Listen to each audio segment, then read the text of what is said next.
Hey folks, we're on to John Stuart Mill, a favorite of a lot of students, brings us into the 19th century.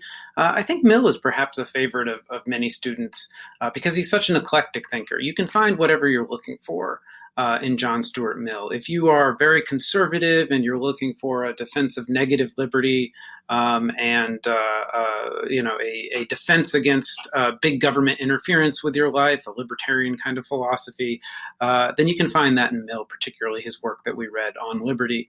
If you are a good progressive, a liberal who wants to change the culture and improve knowledge and thinks that we can do better than we did in the past. We don't want to make America great again. We want to make it better in the future.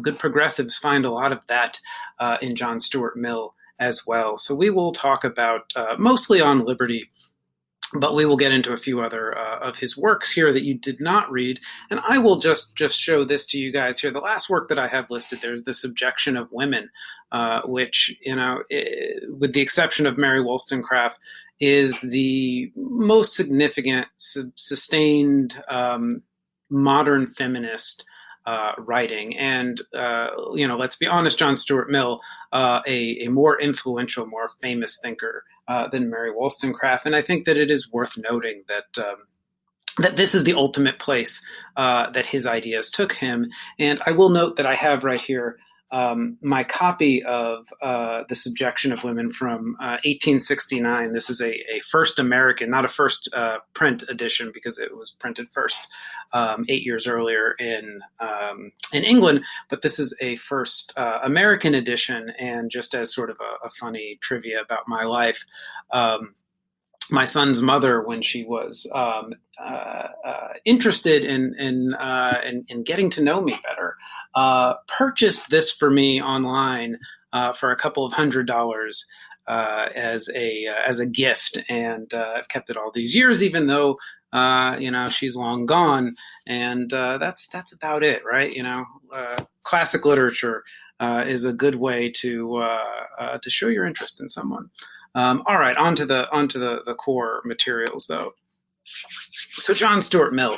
John Stuart Mill's biography, like so many biographies that we've dealt with of thinkers, is important, and particularly it's important because of his dad, James Mill. This odd-looking gentleman up here in the top right corner. James Mill was a devoted, perhaps fanatical follower of Jeremy Bentham, who is the most famous, perhaps, utilitarian philosopher in history, right? Utilitarianism being the idea of the greatest good for the greatest number, maximizing happiness and pleasure and things like that. And Bentham was a famous reformer, famous progressive, and is probably the purest thinker on the idea that we should structure our lives and structure our laws in order to maximize the common good. Right? And this, sort of a funny, practiced what he preached moment in London. You can go see Jeremy Bentham's preserved body. This is not his actual head. His head actually kind of rotted away, and they had to put this wax or carved head in its place. But this is Jeremy Bentham's preserved body that he willed to be put on display in order to remind and encourage people of his ideas and be a sort of example of how people should make their decisions towards the greatest good of the people. So instead of laying himself to rest in some dignified place, he thought he could put his body to use for the living, and that's sort of his example there. Well, James Mill was a very devoted follower of this idea, and he raised his son to maximize his son's ability to do good in the world. And this is, a bit of an older John Stuart Mill here, and he was educated strictly and formally, and was, at the age of 3, reading and writing in Latin and Greek and things like that. He was taught philosophy and politics, and was introduced to activism and reform and politics at an early age. And by all accounts, a young John Stuart Mill was a super prodigy, was just the smartest guy in every room. And that sort of plays into his story because just being, I don't know, maximized in this way didn't work out so well for him. It's worth noting here that as a teenager, he was arrested, only spent one night in jail, I believe, for handing out pamphlets advocating the use and distribution of contraception when contraception was illegal. So, right, again, practicing what he preached as a teen.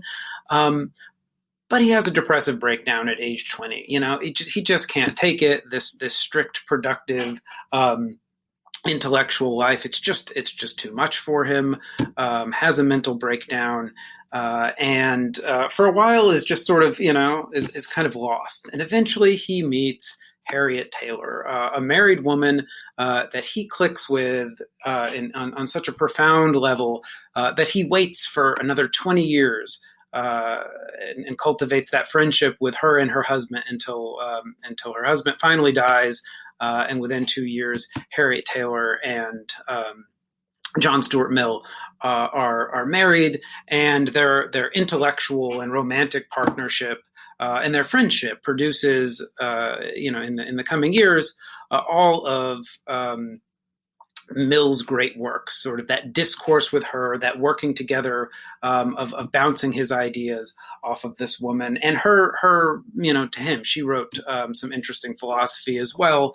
And there's a lot of speculation about how much their respective works were joint works. In fact, they worked out many of their ideas together, and many of their ideas seem very similar. And so, right, this idea of a partnership is a curious one in the history of political thought. But this partnership reinvigorates him. Leads him to produce all of this very interesting work, and then leads him to run for Parliament, be elected to British Parliament, pushes for legislation to enact women's suffrage, women's voting, which does not succeed.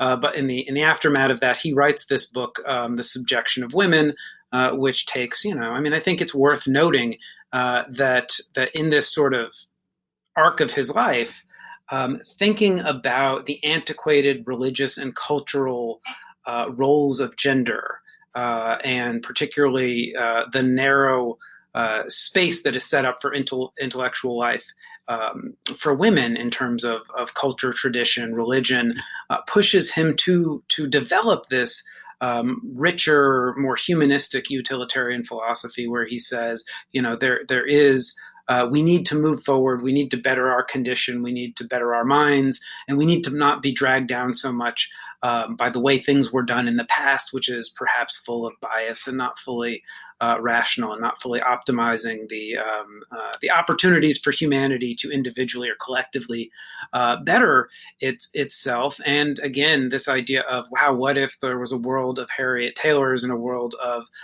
where men and women were intellectually and spiritually equals, developing each other. This is, by the way, when we go back to Mary Wollstonecraft, this is her central argument for educating and bringing more virtue and intellectual virtue and rationality to women and universally to humanity and to families and to partnerships, with this idea that it will enrich all and enrich both individuals, families, and society together. This stuff appears later in John Stuart Mill's work. And again, it is worth noting that Mary Wollstonecraft is doing this in the previous century. And tying this again also into her advocacy for revolutionary thought in the French Revolution and pushing back against traditionalists, conservativists like Burke, and so right that the reason I pair Mill with Wollstonecraft, even though Mill comes a bit after her, is that I think they have the same arc in their thoughts. That said, Mill, in his essays, although he's a bit of an eclectic thinker, develops these ideas of liberty and rationality and free choice, and explicitly working off of Bentham's ideas of utilitarianism in very interesting ways that I think rightly so have lasted through the ages. So let's keep rolling on here. So again, Bentham's utilitarianism is in many ways, we call it classical utilitarianism, the purest form. Maximize pleasure, maximize happiness. What do people want? No judgment about, better or worse. Whatever makes you happy is good, and we should have the most of that. We should have the least amount of pain, the most amount of pleasure. Let's focus our actions and our policies on that. The greatest good of the great for the greatest number is often how it's expressed, and it's the greatest good of the greatest number. And again, we're not going to make some broad judgment about what people should want, which Mill kind of pulls back on that. So some people are like, Mill's not that great of a utilitarian, but he's a more interesting humanist thinker that is engaged with this tradition of what is human nature truly like? How do people thrive? This kind of tradition that goes back to the ancients. And Bentham is often discussed like he's an act utilitarian. The idea that every single judgment and single action you make, you should think, all right, what would be best? What would produce the most good, the most happiness for the most people, the most pleasure for most people? And that is true. But Bentham was also a rule utilitarian, as in we should adopt general social rules that on average produce the most pleasure and happiness. And that's why Bentham was a great reformer of the laws respecting the poor and respecting incarceration and all kinds of things like that. Bentham thought the law, which is the strictest form of rule utilitarian, the rule of law was a equally, if not more important way to pursue these classical utilitarian goals. So Bentham, is sort of straddles those two different kinds of utilitarianism. The distinction for between him and Mill is more that Bentham says whatever's your thing, right? If you want to sit around and watch pornography all day and eat candy and that makes you happy, go for it, right? Like, I'm not here to judge. Whereas John Stuart Mill is here to judge a little bit, right? So Mill's utilitarian, and maybe he should, right? I think we have this. We sort of do know that sometimes certain lifestyle choices are not going to be in the long run the most productive. And we think back to people like Rousseau, who specifically had sort of doubts about whether or not people were going to choose things that were good for them. And that in that sense, going back to Plato and going back to Rousseau and going back to Machiavelli, and the fact that this skepticism that people are in all cases going to be the best able to choose for themselves does coexist and is in tension with this idea that Mill is most known for of absolute negative liberty. Everyone keep your hands off me. Don't tell me what to do. And those are two ideas that are in tension in Mill. So what is Mill's broader, thicker idea of human thriving, right? He says specifically that he's interested in utilitarianism. He thinks it's the ultimate moral principle, but utility in the largest sense, grounded in the permanent interests of man as a progressive being. Right, and that'll be man as an individual, man as a society, man and woman, of course, and this idea that we as individuals can improve ourselves, can become better, and as a society we can improve ourselves and make society and all the individuals within it happier, and that these should be goals, right? That this is not just what makes you happiest in the moment. We need to take a longer view, right? And so this is more rule focused. It leads him to, not simply be rule or law focused, but he has ideas about how society should be structured. And most famously, the harm principle that we'll get to in the next slide, this idea that you should have the most liberty possible without harming anyone else, right? Without being allowed to harm anyone else. So he is definitely drawing on Aristotle here. And I remember in an intro ethics class I took in college, saying to my teaching assistant, who was a graduate school, Mill's utilitarianism seems to sit halfway between Aristotelian perfectionism and Benthamite utilitarianism. And I remember that TA being like, you're wrong, like that's dumb. And I'm like, what the heck, right? Now I've been doing this for 20 more years, and I still think that's pretty true. So boo to you, TA, that I had a million years ago. Maybe someday you guys will be saying that about me. But okay, along with this idea of this Aristotelian ideal of there must be a good life that is consistent with the nature of man, that makes the most good out of what humans can be. how they thrive. And this is an idea we're going to see in Marx as well, and we saw it in Rousseau in terms of his ideas of freedom, right? Rousseau said that a free human being is the only truly happy, thriving human being. And free within a community is where Rousseau takes it, and where Marx will take it. But here Mill says, the way that people thrive is when they're able to control their own lives, make their own choices, determine their own good and how they're going to live their lives. Very modern ways of thinking about what makes people happy. Having control over your life, being able to choose what you're going to believe, what you're going to do, what kind of job you're going to have, who you're going to marry, all of these things. And, you can see a little bit in his life, not that everything needs to be taken back to a reflection of someone's biography, but he's, raised strictly with all of these rules and tasks. And this is the kind of person that you're going to be by his father. And it makes him miserable. And then he discovers for himself this sort of unconventional way of living, tied to this married woman who is his sort of great they don't have this relationship that is traditional in terms of raising a family and having raising kids and work versus domestic. They have this intellectual connection that is very atypical, and he thinks is just the greatest thing he's ever discovered, and makes him so happy that he's been able to choose this. And so he says, right, it's this idea of being able to choose what is right for you. Is so important. And he has this example that I don't think I include in these slides, but where he says, everyone needs a different pair of shoes fit to their feet. Is it so possible that humans on the whole are more similar to each other than feet are? And it's different shoes going to fit a different person. Different families, different jobs, different lifestyles are going to fit different people. So he has this idea of diversity, but it's wrapped up in a universal claim that people thrive the most when they can choose their own path. And again, this is twofold: the idea that you'll know yourself better than anyone else can know you, so you'll choose the things that will genuinely make you happy. You'll know what your preferences are better than some centralized authority could. But also just the very fact that you chose it instead of someone choosing it for you. Even if someone were to say, John Stuart Mill, you need to go marry that lady Harriet Taylor, he thinks, I like it more because I chose it for myself as opposed to someone choosing it for me, right? The choice itself is important.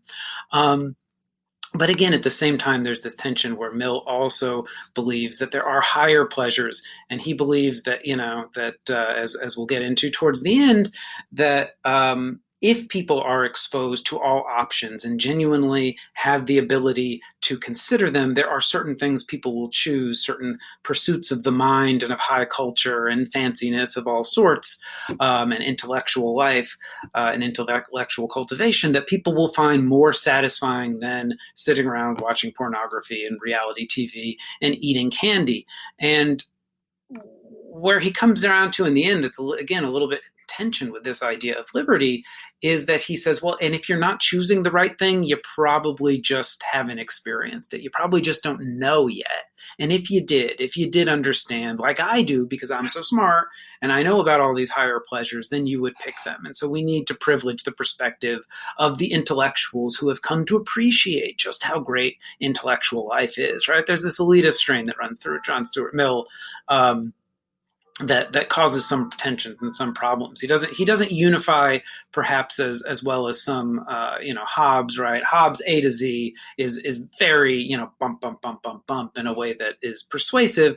Mill is a little bit all over the place, but that's part of his richness. That's part of the sort of beauty of his thought. You can find such sort of seeds of interest, of greatness that run in all these different directions. And life may not have the easy answers that that might be one of the drawbacks of a very coherent kind of A to Z narrative like Hobbes, is that it doesn't capture the richness of life and the real questions we have. All right, so let's get on to the work on liberty. It's his famous work saying that a society in which we cultivate and encourage and allow for as much liberty and dissent and free thinking as possible is the best for the individual, maximizes the utility for the individual, maximizes the utility for society in the long run, best of both worlds. And so that's his sustained argument for that. At the beginning, he says, monarchy, that's just the king of the vultures. It allows, one tyrant to much like Locke, right? Or much like Rousseau, right? To be completely biased, power corrupts, and never a good idea to have a monarch. And he says, here in the 19th century, we're moving away from that. And we've embraced, Lockean type of ideas and limited government that protects individual liberty, individuals protected from government. But we've also embraced, and which is part of Locke, this idea of democracy and the rule of the majority. And how do we balance those two? What is the proper scope for individual rights and individual freedoms? And what is the proper scope for democratic control? And beyond just law, what is the proper role for each of these in social pressure, right? The idea that should the majority be encouraged to shun and shame people who believe the wrong things or live the wrong ways. That's not the law. That's more of a sort of social tyranny. Social tyranny is it, right? This idea that conformity is a problem. So we might have tyranny of the majority in the political sense if we give too much control to the majority in terms of making laws for how people are supposed to live, but that also that society may socially punish people so strongly that it discourages people to try new things and think new things, and that would be a disservice to society. So what we need to do is we need to protect dissent, not simply from persecution by the law, but also from the despotism of custom. That custom and tradition, that these are institutions that restrain the individual too much so that the individual can't flourish and so that the society can't progress and advance. He thinks there's too much weight on custom, not enough weight on individual choice, and that's where society is really losing out. So he has his famous harm principle here. The only purpose for which power can rightfully be exercised over any member of a civilized community is against his will, is to prevent harm to others. His own good, either physical or moral, is not a sufficient warrant. So even though he has this sort of Aristotelian we need to consider the larger interests of humanity, what kind of being humans are. In the end, his conclusions about what kinds of beings humans are that they're going to thrive as is very modern, very individualistic. It's very anti-ancient. Free-thinking individual choosers is what people are, and that's how they thrive. So, there is no justification for the state to say, you have to live this way, you have to believe this, you have to think this for your own good. For your own good is never a justification. Now, later on, he'll say, this is early on in part one, the harm principle. Later on, he'll say, whenever, in short, there is definite damage or definite risk of damage, either to an individual or to the public, the case is taken out of the province of liberty and placed in that of morality or law.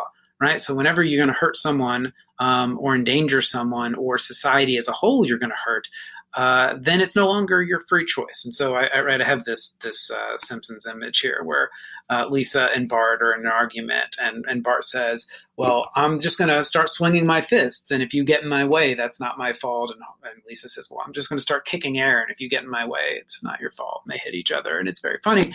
But the famous expression of what Mill is saying here in the harm principle is that my right to swing my fist ends at your face, right? I can do whatever I want, but as soon as I hurt you, then it was right to stop me, for society, for the police officer, whatever, to come in and restrain me and keep me from hitting you. But just how far back, can society keep me from getting drunk so I hit you? And Mill does actually discuss these things, and they're difficult questions for him. Things that have the tendency to produce, right, that have the definite risk to produce harm. Well, do we restrain those things? And what about harms like climate change, right? So you're driving your car, you're eating your hamburger, you're, running your air conditioner or your heater, and you are putting up large amounts of carbon that are hurting other people in society, other people in the world. can we restrain you in our modern interconnected, globalized world? Like, doesn't everything we do um, impact other people? I mean, how many truly personal or private choices do we make? There's certainly some, right? The classic doctrine of what you do in your bedroom is your own business. Yeah, right. Like that is truly private. It truly doesn't hurt anyone. Nobody's even aware of it. Nobody's in there with you. You do whatever you want. No right to restrain you for your own good. But when we start talking about things that, interconnected economy, where my purchasing, my production choices impact taxes, they impact pollution, they impact the resources that are available to others. At what point do these things collide? And I'll also note a tension that pops up at the beginning of book 3. You guys didn't read book 3, but at the beginning of book 3, Mill says something essentially that's saying an opinion that corn dealers are the starvers of the people and that private property is theft. That's all well and good if you want to write it in a newspaper, but if you tell it to a mob outside of a corn dealer's house, then your ideas rightly can be restrained, and that is something we deal with in First Amendment thought. Right? The First Amendment is a very Millian amendment, but this is one of the tensions in it. When does speech itself either cause definite damage or cause a definite risk of damage? And Mill himself seems to suggest that there are going to be limits to allowing you to get drunk, allowing you to say, dangerous things. Fire in a crowded theater is the obvious example. But Mill's version of liberty is not so absolutist, even though he is often framed in that manner. So what else do we have, right? I have a lot of quotes in here. Mill is very quotable, and so I don't mean to step on you guys choosing your own quotes, but right, this idea is like the only freedom which deserves its name is that of producing your own good in your own way, as long as it doesn't deprive others. Each is the proper guardian of their own health, bodily, mental, spiritual, and this again, right, is very anti-Rousseauian. The idea that there is another freedom that is more important than that. It's right, we might force you to be free. Right? Mill, that is a very positive sort of liberty, this idea of helping you along to be able to live a good life, right? To have the ability to make choices, whereas Mill is like, no, leave me alone. I'm in charge of me. And it says here, right, this is a dramatic framing of it. If all of mankind minus one were of an opinion and only one person objected, the majority would be no more in the right to restrain the opinions of the individual than that individual, if he were king, would be in the right to restrain the majority's opinion. And he says, what are the examples of this? Well, the negative dialogues of Socrates and written by Plato, this idea of Socrates the gadfly coming in and saying, well, why do you believe that? Are you sure you believe that? Questioning. That kind of free thinker, that kind of dissenter, Mill says, is the most valuable person in any society. That is the person we should build statues of instead of putting them to death, because they are the people that challenge our ideas for whether our ideas be true or false. They push us forward and make those ideas more valuable or introduce new valuable ideas. Socrates is his example.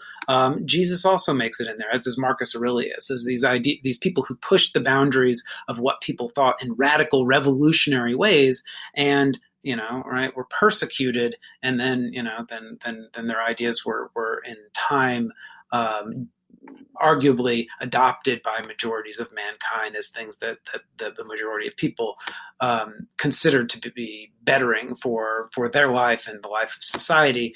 The irony of this kind of statement is, would their ideas have spread so much if they hadn't been killed, right? If Jesus hadn't been crucified. You guys know I love the Last Temptation of Christ, where Judas doesn't want to turn Jesus over to the Romans, and Jesus is like, no, that's what I need to do. That's my destiny, is to be crucified and to die on the cross so that I can save humanity, redeem its sins, but also, right, this idea that maybe in a more secular sense, so that that he can be a martyr for his ideas and his cause and his religion, just as Socrates was perhaps a martyr. Maybe, when we read the Apology, intentionally so, allowing himself or pushing himself to be executed by the people of Athens in order to make the point that his ideas are right and their collective democratic ideas are ridiculous and wrong and indefensible. But right, so we have these examples of these individuals who are the dissenters, and they turn out to be the greatest people in history because they push society forward, progress. Right? He's a progressive, he's a liberal, he's a modern. He believes that the world, that people get better and better, that we learn more and more, that in the end, truth and wisdom win out when they're allowed to. And so we need those people to push us out of our stupor, as Socrates said. Right? Bite the horse. It may be unpleasant, but it wakes us up and it gets us moving. And there are lines in here. It's just, again, so full of line. Ages are no more infallible than individuals. Every age having held many opinions, which subsequent ages have deemed not only false but absurd. And one of the things that I love about Mill is that he's saying our age too.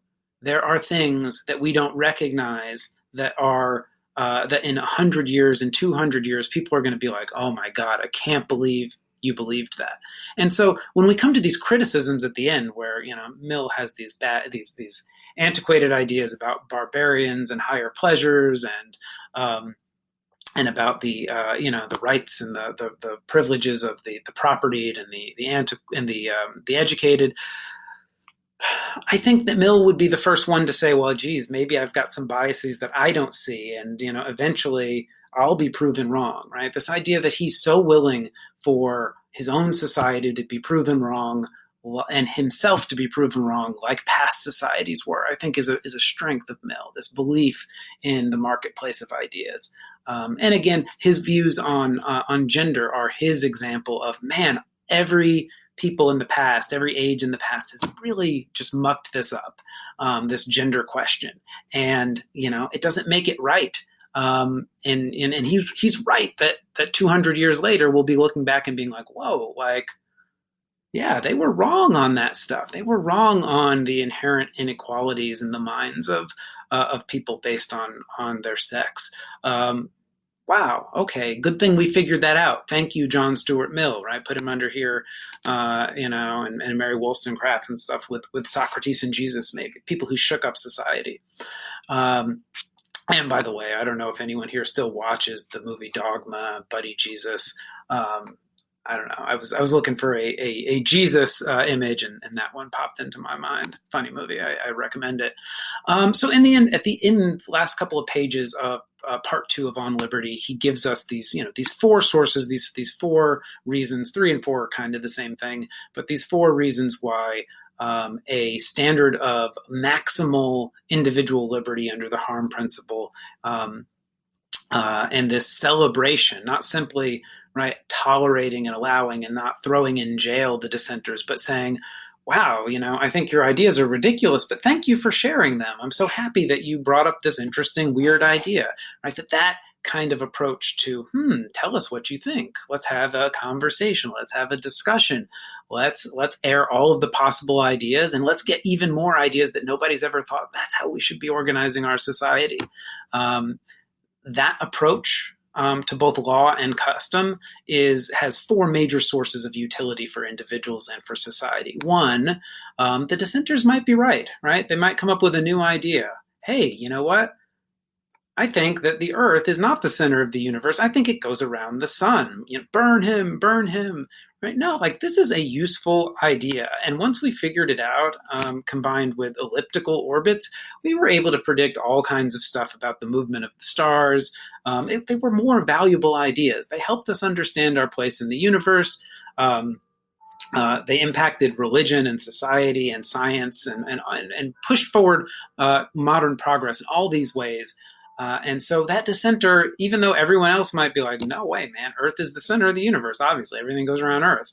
Aristotle said it 1 billion years ago, right? Not 1 billion years ago. Aristotle said it a couple thousand years ago. We've all believed it ever since. Nope. I have some different ideas.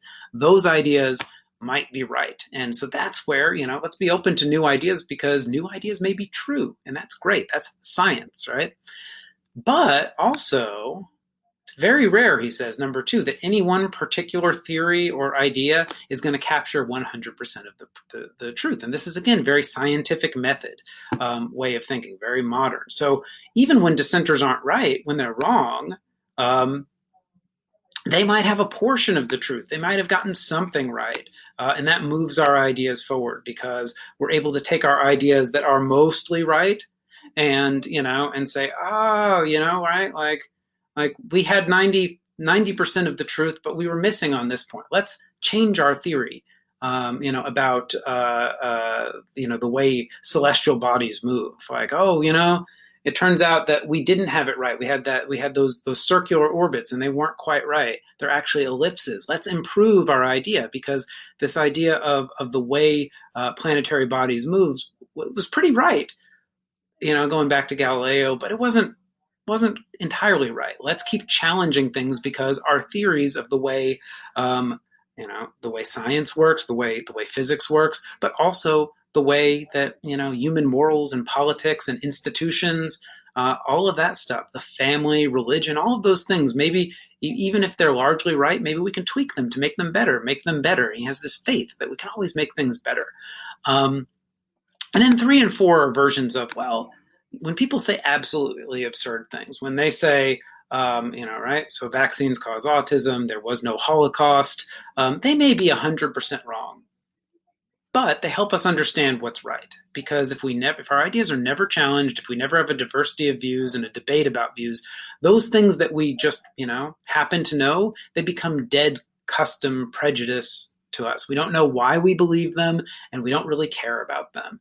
But if we have to constantly defend them against crazy, outlandish, false challengers, then we come to understand the reasons why vaccines don't cause autism. Okay, and they maybe, right, we come to understand autism as a condition and neurodiversity more fully. We come to understand the way vaccines work more fully. Right? Maybe we had it right, but we come to understand the mechanisms better because we had to defend against these false ideas.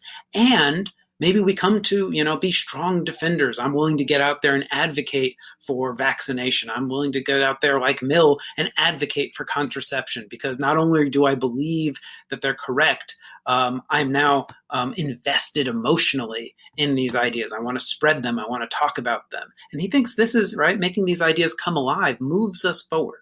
In the end, Mill is very concerned with if we lose this spirit of improvement, of progress, of questioning, that we'll fall into sort of a stupor of, right, like this idea, this it's a little bit of a caricature, but not entirely, of, well, between the Greeks and the Enlightenment, society, 1,000 years of just kind of going along.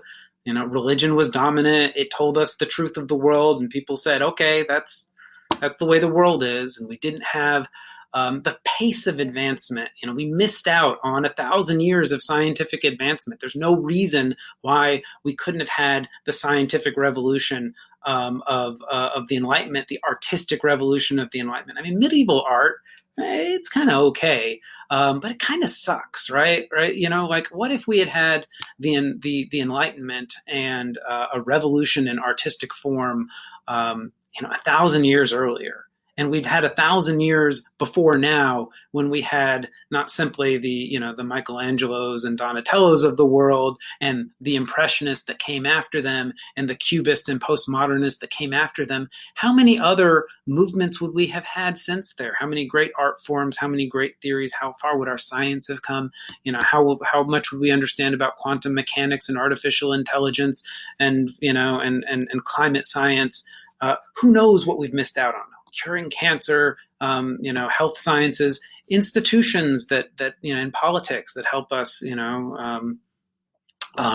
be more peaceful and share power and secure people's common interests in health and welfare and things like that. Maybe all of that would have progressed so much further if we had moved a little faster. And so Mill is trying to take our foot off the brakes. Let's drive this car of progress a little bit faster. And at the worst, right, if that brake breaks too hard, we don't make any progress. But he's not happy with just rolling along. He wants to move faster. Right? This I think he shares with Wollstonecraft in their battle against Burke, who says, I want to move too, but slower, slower, be cautious. Don't put your foot on the gas, a little more brake. Let's move slower. Let's not make any mistakes, right? That Mill sees this as sort of like, a threat. People's lives and livelihoods and social welfare and well-being, it's all on the line. Let's get going, people. Let's get going. You know what, right? Because the reason we're not moving faster is because the people in power, the people who benefit from the ideas we have right now, the church elders, the kings, the aristocrats, the property owners, they don't want to change because things are doing fine for them. But we don't want to be hurt all by their bias. We want to move our ideas forward. And so last slide. Oh no, two more slides. One, right? We just had our election. On Liberty, I think, has this great idea. Again, Mill acknowledges that there are these two sides to politics, right? In politics, it's almost commonplace that a party of order and stability and a party of progress and reform are both necessary elements of a healthy state and political life. A healthy state of political life, it is a great measure the opposition of the other that keeps each within its limits of reason and sanity. It's not just dissent from, not just dissent from the status quo, but also dissent from the reformers. No, I think that idea, that new way of doing things, that French Revolution is a bad idea, right? Burke is on that side of things. He's on the side of conservative, small c conservative, saying, whoa, these reforms are happening a little too fast. They might ruin, that Obamacare healthcare, that might ruin our healthcare system. Are you sure we want to change things that quick? Let's slow down. Right. And then we've got, Bernie Sanders saying, no, we got to do more. We got to get everyone insured. We got to get everybody covered by universal health care. And the balance between those, Mill says, if it's balanced correctly, will move us forward quickly, but also keep the reformers from doing anything crazy. It'll make them really justify and explain why their reforms are the best. Right. This idea that conversation is essential. Maybe that's the ideal of politics that we can get back to. Let's make progress together, but let's question the methods and the approaches to progress that people propose. So I mean, there's your hopeful political moment here from John Stuart Mill, even the great progressive John Stuart Mill, who says we need to be doing more, we need to be changing things, we need to not be constrained by the despotism of culture and religion. We should still, there's still an important, even vital role to the people who say, no, slower, let's maintain religion, let's maintain custom. We just can't give them a dominant role in society, is sort of Mill's position here. Now some troubling points from Mill. Right off the bat, we have his repeated discussion throughout his writings of barbarians, which, who is he talking about? Native Americans. He's talking about people in East Asia. Is he talking? I mean, who is he talking about? He uses barbarians sort of loosely to mean people other than Europeans and Americans. He has some nice things to say about the United States and its customs, drawing on Tocqueville. But he says, right, despotism, as in monarchy, as in none of this liberty he's talking about. Despotism is the legitimate mode of government. In dealing with barbarians, liberty as a principle has no application to any state of things anterior to time when mankind has become capable of being improved by free and equal discussion. So again, right, like with Locke, this idea of some people who aren't fully rational, and for Mill, not only some individuals who aren't fully rational, like children who he discusses, or the insane, but also peoples who are not rational, who are not collectively advanced enough to have the kinds of discourse that and collective knowledge to support progress.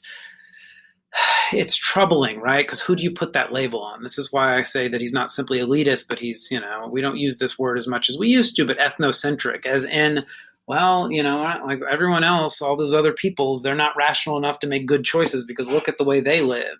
look at the kinds of clothing that they have and the kind of religions they have and this and that. That's all crazy, unlike the way that my people live, right? That's a very ethnocentric, very biased way of looking. And that's the kind of thing that Mill is saying, like, we got to watch out for this. And he does it himself. And frankly, right, you read things like in American Political Thought, we read John C. Calhoun, who does this same sort of thing. He takes this same move and says, like, we need to protect minority liberty. We need to have the most restrained kind of democracy where the minority is never forced to do anything by the majority. By the way, I'm the most famous advocate of chattel slavery in American history. And I don't mean Black Americans, because they're not fit for liberty. They're not in this discussion. The discussion about liberty I'm having excludes those people. So in fact, the discussion I'm having is about why we need slavery to defend the kind of system that allows for free minorities, in his case, Southern planters, John C. Calhoun, to defend their rights against majority tyranny, majority being the northern industrial areas of the country. And so you can see how even these thinkers who are so obsessed with liberty are able to bring in their own biases in disturbing ways. And one of the ways that it happens with Mill here is this, not necessarily objectionable claim that the principle of utility recognizes that some kind of pleasures are more desirable and valuable than others. Better to be the human being satisfied than the pig, or dissatisfied than the pig satisfied. Right, here's a satisfied pig, looks pretty happy to me, but better to be a miserable, depressed, suicidal, beaten down, I can barely go on human being than this happy pig, right? And then, that's his comparison then. Better to be Socrates dissatisfied than a fool satisfied. And, so again, better to be to be sad and crying every day but reading poetry, rather than coming home from your job and having a beer and watching reality TV and throwing on some episodes of The Simpsons or something like that. Is that really, that kind of elitism is troubling. And again, this idea of if the fool or the pig is of a different opinion, it's only because they know only their side of the question. The other party of the comparison knows both sides. And again, the elitist element of this is you don't understand poetry. You haven't been exposed to it. You haven't been educated. So you don't know that it's better than reality TV. So when I say that society should promote poetry instead of reality television, you would agree with me if you just, had that culture and had those opportunities. I wish you did, but you don't. Oh, by the way, barbarians, you would agree with the ways of life that we advocate if you had that exposure to knowledge and education, but you don't. So you can't make those decisions for yourself. It's not that far off, right? It's a very mild version of Forced to be Free of Rousseau. You would know, if you really understood your own interests, you would pick what I pick. And again, how does it translate this idea that in unrepresentative government, he talks about how the educated should have extra votes to counteract the more ignorant masses who, again, don't have the experience and the knowledge and the education to know what's good for themselves in society. He explicitly says people who don't pay taxes, the poor, shouldn't be able to vote on fiscal matters, particularly on how money is taxed and spent, because they have no interest in it. They have no experience with such things as paying taxes. So how would they have the knowledge to decide how taxes should be structured? And these are all the arguments that appear, say, in the, we're just going through this presidential election and the Electoral College, the Senate, these institutions that were developed at the American founding to prevent majorities from regulating life through the federal government, and particularly regulating property, wealth of all kinds, including property in slaves and people. There was this this feeling that Madison expresses in the Federalist Papers of, geez, right? What if all the dumb poor people try to pass a law getting rid of all of their debt? That would be a disaster. And Mill has this same kind of thought. Wow, what if we allowed democracy to expand and cover more areas? it's not simply like Locke says that, oh, I have, God gave me this stuff, and so if you take it from me, you violate my natural rights. Utilitarians don't believe in natural rights. What Mill says instead is, instead of God gave me this coffee cup, and if you try to take it away from me, you're violating my natural rights. He says, life is better if you let me keep my coffee cup. And you'd know that if you had a coffee cup of your own, but you don't. So you can't, you don't know the value of property and goods and things like that. So let's put some institutional structures, maybe like multiple votes for people who have college degrees or who have advanced degrees and things like that, or who hold prestigious jobs, right? Natural sort of aristocracy, or aristocracy of in the Aristotelian sense of the wisest. Mill was a believer in that, and it's troublingly anti-democratic and self-serving. So these parts, this elitism, this ethnocentrism, seems to work its way into Mill's thinking. Man, that pig looks pretty happy, right? That pig looks pretty happy. I don't think I'd rather be a person. In solitary confinement in some prison for the rest of my life than that pig, hanging out with his family, having a good old time there. And that leads me to, maybe Bentham was right about utilitarianism all along. At the same time, right, this advocacy of liberty as a good way, as the best way to live your lives, feels very resonant with our values as Americans. So I think you guys are going to like certain elements of John Stuart Mill. All right. Sorry this was so long. Sorry it was so late, but here we go.